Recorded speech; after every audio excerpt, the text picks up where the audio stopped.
دیے ہیں اللہ کی توفیق سے، میرے مرشد حضور غوث العظم دستگیر کی مدد سے کچھ معروضات آپ کی خدمت میں پیش کرنے کی سعادت حاصل کروں گا۔ اللہ رب العزت مجھے حق کہنے اور آپ تمامی حضرات کو حق سن کر اس پر عمل کرنے اور اسے عام کرنے کی توفیق عطا فرمائے۔ اللہ کی نشانیوں میں جو غور کرتے ہیں، اللہ کی نشانی میں ایک لمحے کے لیے غور کرنا 70 سال کے ذکر سے زیادہ ثواب کا باعث ہوتا ہے۔ انسان 70 سال تک غاروں میں بیٹھ کر، بیابانوں میں، جنگلوں میں، گھروں میں، مسجدوں میں ذکر کرے تو جو ثواب ملتا ہے وہ اللہ کی نشانیوں میں ایک لمحہ فکر کرنے کی وجہ سے اللہ اسے اجر و ثواب عطا فرماتا ہے۔ اب آپ مجھے بتائیں کہ جب اللہ کی نشانیوں میں ایک لمحہ غور کرنے سے اللہ اتنا اجر و ثواب عطا فرماتا ہے، تو جو اللہ کی نشانیوں کی تعظیم کرتے ہیں، جو اللہ کی نشانیوں کا احترام کرتے ہیں، اللہ ان کو کتنے درجے عطا کرتا ہوگا، اللہ ان کو کتنے مقام اور مرتبے عطا کرتا ہوگا۔ اللہ کی نشانی کیا ہے؟ اللہ کی نشانی یہ ہے کہ جس کو دیکھنے کے بعد، جس کو سننے کے بعد، جس کا ذکر کرنے کے بعد اللہ یاد آ جاتا ہے، اس کو اللہ کی نشانی کہتے ہیں۔ حتیٰ کہ قربانی کے جانوروں کو بھی اللہ کی نشانی کہا گیا ہے۔ اسی طریقے سے مسجدوں کو بھی اللہ کی نشانی کہا گیا ہے۔ اسی طریقے سے ماہ رمضان المبارک کو بھی اللہ کی نشانی کہا گیا ہے۔ اور اللہ تبارک و تعالیٰ ارشاد فرماتا ہے، جو اللہ کی نشانیوں کی تعظیم کرتے ہیں یہ دلوں کے تقوی کی بنیاد پر ہے۔ جن کے دل تقوی کے لیے چن لیے گئے ہیں، جن کے دل تقوی کے لیے منتخب کر لیے گئے ہیں، انہی دلوں کے اندر اللہ کی نشانیوں کا احترام ہوتا ہے، اللہ کی نشانیوں کی تعظیم ہوتی ہے۔ میرے پیارے آقا صلی اللہ تعالیٰ علیہ وسلم کے پیارے دیوانوں، ہر نشانی کا احترام الگ الگ انداز سے کیا جاتا ہے۔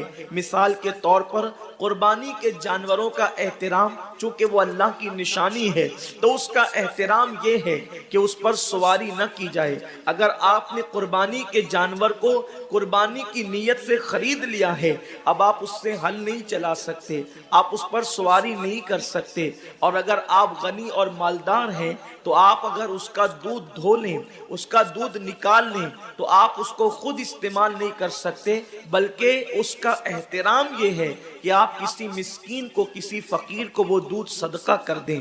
یہ اس قربانی کے جانور جو اللہ کی نشانی ہے اس کی تعظیم ہے۔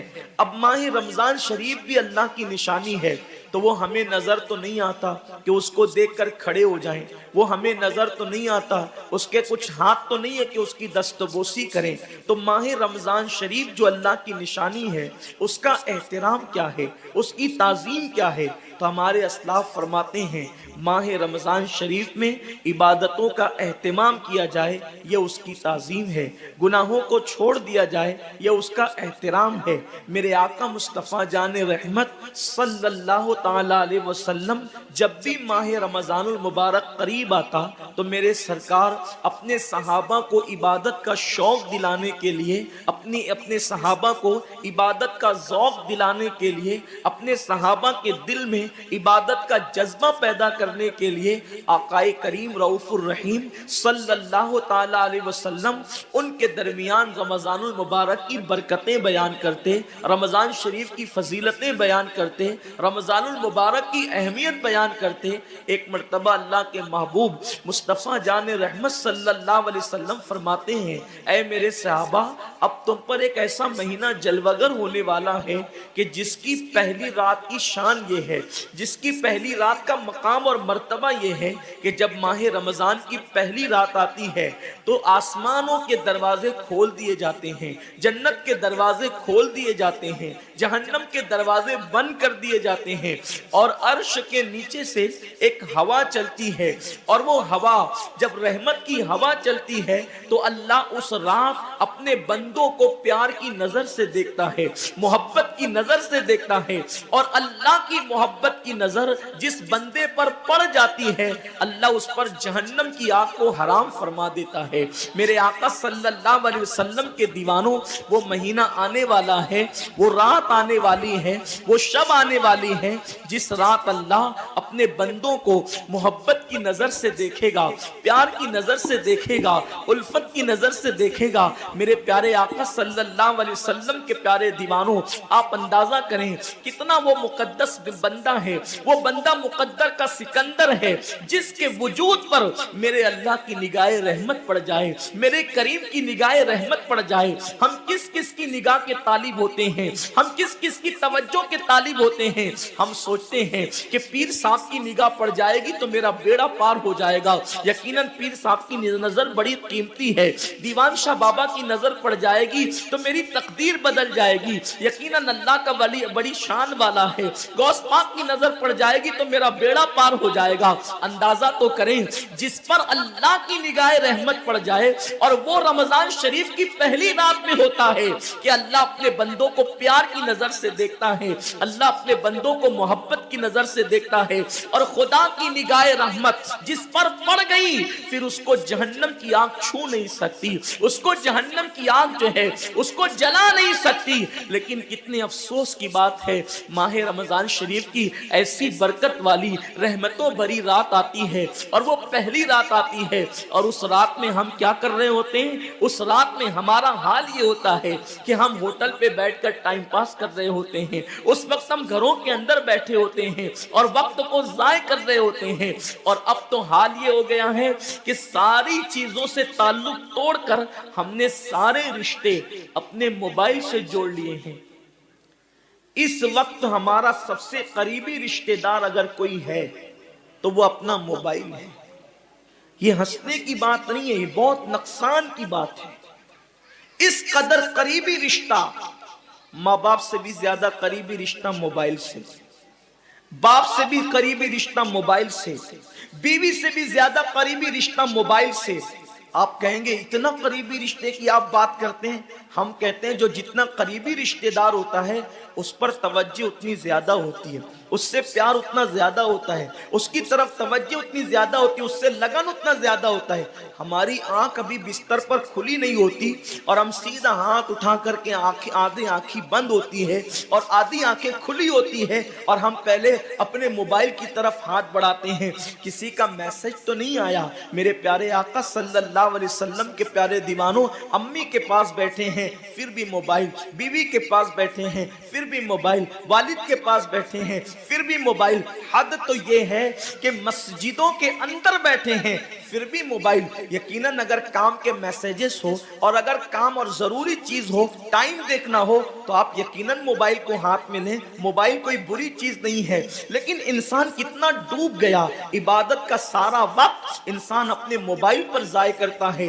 وقت کی قلت، انسان بار بار شکایت کرتا ہے وقت کی قلت دامنگیر ہے، ٹائم میرے پاس نہیں ہے، وقت میرے پاس نہیں ہے، میں بہت مصروف ہو گیا ہوں، میں بہت بزی ہو گیا ہوں۔ لیکن اس کو دیکھو کہ رات کے 2-2 3-3 بجے تک کے آن لائن رہتا ہے بلا ضرورت۔ ضرورت ہے تو کوئی بات نہیں، بلا ضرورت۔ میرے آقا صلی اللہ علیہ وسلم کے دیوانوں، موت کی تلوار ہمارے سروں پہ لٹک رہی ہے اور ہمیں جلد سے جلد موت کی تیاری کرنا ہے۔ صوفیہ فرماتے ہیں جیسے سورج غروب ہونے والا ہوتا ہے تو کسان نظر سورج پر رکھتا ہے اور جلدی جلدی کام نپٹانے کی کوشش کرتا ہے۔ اس کو یاد ہے یہ بات، اس کے ذہن میں یہ بات کہ آج کا سورج غروب ہونے سے پہلے پہلے میں نے اپنے کام کو مکمل کر دینا ہے تاکہ کل کا سورج طلوع ہونے کے بعد میں نے پھر بیج بو کر کے آگے کا کام کرنا ہے۔ میرے آقا صلی اللہ علیہ وسلم کے دیوانوں، وہ کسان اگر یہ سورج غروب ہوتے ہوتے مر گیا تو کل اس کا کام کوئی اور کر جائے گا، اس کا بیٹا بیج بوئے گا، اس کی بہو بیج بوئے گی، اس کی بیوی بیج بوئے گی، اس کے رشتہ دار بیج بوئیں گے۔ لیکن یاد یاد رکھنا اگر دنیا کے اندر ہماری زندگی کا سورج غروب ہو گیا تو پھر نیکیوں کا بیج ہماری جگہ کوئی نہیں بو سکتا.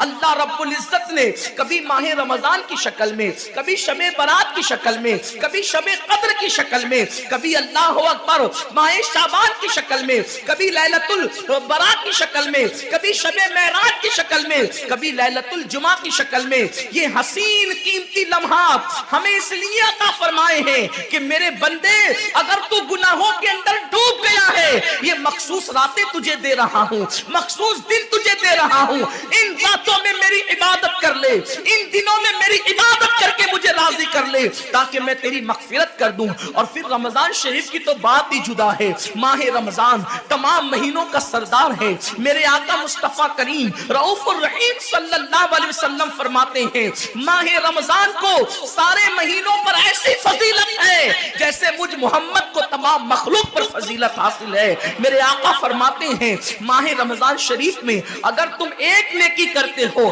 تو اللہ تمہیں 70 کا ثواب عطا کرتا ہے، اور تمہارا خلوص بڑھ جاتا ہے تو اللہ تمہیں ایک نیکی کا 1000 عطا کرتا ہے. اخلاص اور بڑھتا ہے تو اللہ ایک نیکی پر تمہیں بے حساب ثواب عطا کرتا ہے، اس کا کوئی حساب ہی نہیں ہوتا. آقا کریم رؤوف الرحیم صلی اللہ علیہ وسلم فرماتے ہیں یہ ماہ رمضان کیا ہے؟ اللہ کے محبوب مصطفیٰ کریم صلی اللہ علیہ وآلہ وسلم ماہ رمضان شریف کے روزوں کی اہمیت بیان کرتے ہوئے فرماتے ہیں کہ ماہ رمضان شریف کا ایک روزہ اگر کوئی چھوڑ دے اور پھر ساری زندگی اس کے بدلے میں روزہ رکھے تو ساری زندگی کے روزے اس ایک ماہ رمضان کے روزے کے برابر نہیں ہو سکتے. یہ ماہ رمضان شریف کے روزے کو فضیلت حاصل ہے.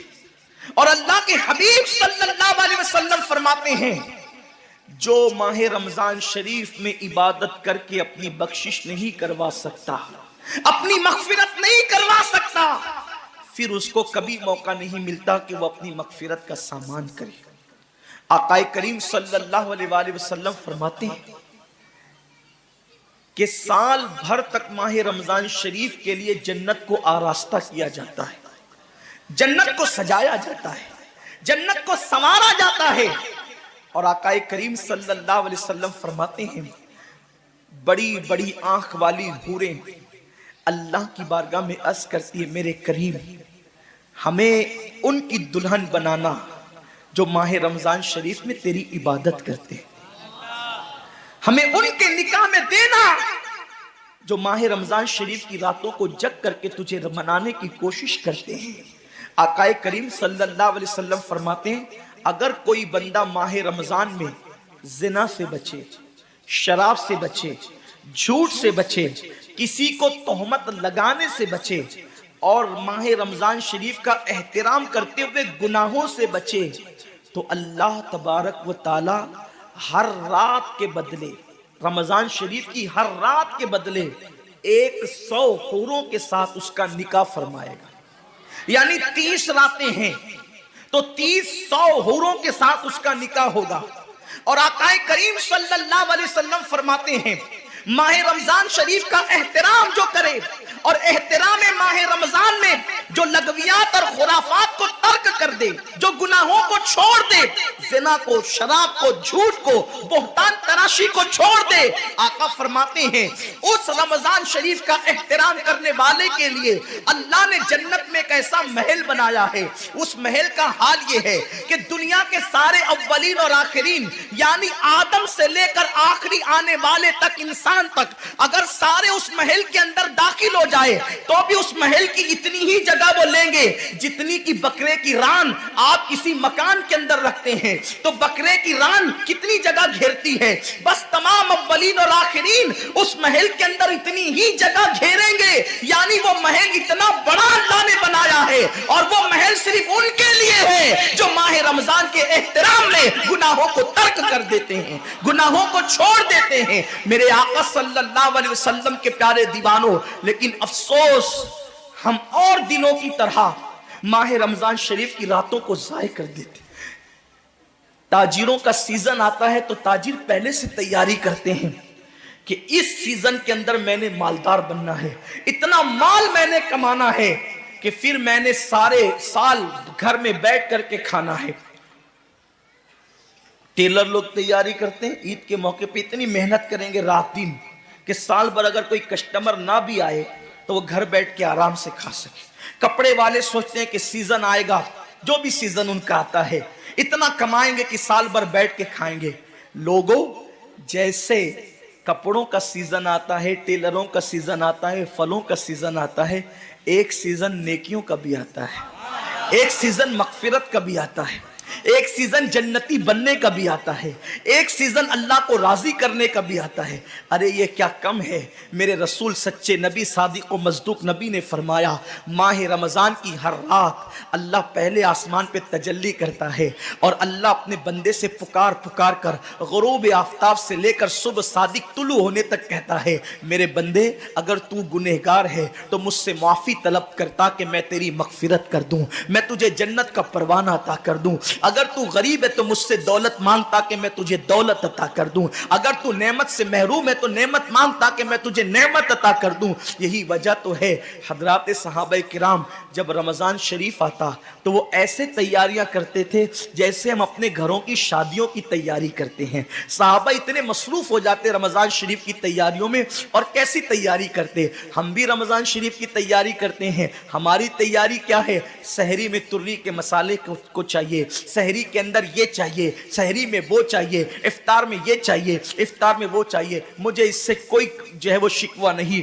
میرے آقا نے اس سے منع نہیں کیا. حضور فرماتے ہیں کہ رمضان شریف میں گھر والوں کا دسترخوان وسیع کر دیا کرو، گھر والوں پہ زیادہ خرچ کیا کرو، اس لیے کہ جو گھر والوں پہ رمضان شریف میں خرچ کرتا ہے اللہ اس کو اپنی راہ میں خرچ کرنے کا ثواب عطا کرتا ہے. اور فاروق اعظم فرماتے ہیں جو رمضان شریف میں کشادگی کرے گھر والوں پر اللہ اسے جہاد میں خرچ کرنے کا ثواب عطا کرتا ہے. مجھے اس سے کوئی شکوہ نہیں. لیکن صحابہ کی تیاری کیا ہوتی تھی؟ جب رمضان شریف آتا صحابہ اپنے بستر کو باندھ دیا کرتے تھے.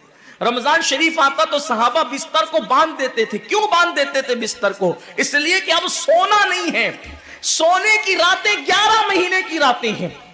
اب غفلت میں زندگی نہیں گزارنا ہے بلکہ راتوں کو جگ کر دن کو جگ کر اللہ کی اتنی عبادت کرنا ہے کہ عبادت کا سیزن آ گیا. اس لیے کہ اللہ کے رسول فرماتے ہیں جس نے رمضان شریف پایا اور عبادت کر کے اللہ کو راضی نہیں کر لیا ایسا بندہ ہمیشہ اللہ کی رحمت سے دور کر دیا جائے. اس لیے صحابہ رمضان شریف کی تیاری کرتے تھے، بستر باندھ دیتے تھے. اور اپنا معمول کیا ہے؟ جو فجر میں سوئیں گے تو وہ عصر میں اٹھیں گے، رات بھر جاگیں گے کرکٹ کھیلتے ہوئے، رات بھر جاگیں گے گلیوں میں گھومتے ہوئے. میرے آقا صلی اللہ علیہ وسلم کے دیوانوں بہت قیمتی وقت آ رہا ہے، بہت قیمتی مہینہ آ رہا ہے. یہ وہ مہینہ ہے جو جہنمیوں کو جنتی بناتا ہے. آقا کریم صلی اللہ علیہ وسلم فرماتے ہیں ہر افطار کے وقت اللہ 60,000 ایسے جہنمیوں کو جہنم سے آزاد کر کے جنتی بناتا ہے جن کا جہنمی ہونا واجب ہو گیا تھا. اور ایک مقام پہ فرماتے ہیں 5 لاکھ جہنمیوں کو ہر افطار کے وقت جہنم سے آزاد کیا جاتا ہے. اور اسی پہ بس نہیں، حضور فرماتے ہیں جب شب جمعہ آتی ہے ماہ رمضان کی، جمعرات کا سورج غروب ہوتا ہے تو جمعہ کا سورج غروب ہونے سے پہلے تک ہر سیکنڈ میں 5 لاکھ جہنمیوں کو جہنم سے آزاد کیا جاتا ہے. اور جب جمعہ کا آخری وقت آتا ہے، آخری ساعت آتی ہے، میرے کریم آقا فرماتے ہیں جمعرات کا سورج غروب ہونے سے لے کر جمعہ کا سورج غروب ہونے تک ہر لمحے میں جو 5 لاکھ کو آزاد کیا گیا تھا اب آخری سیکنڈ میں جو غروب کا وقت ہوتا ہے جتنے آزاد کیے گئے تھے اتنوں کی تعداد کے برابر اس آخری ساعت کے اندر اللہ اپنے جہنمی بندوں کو جہنم سے آزاد کر دیتا ہے. کتنا قیمتی وقت ہوتا ہے.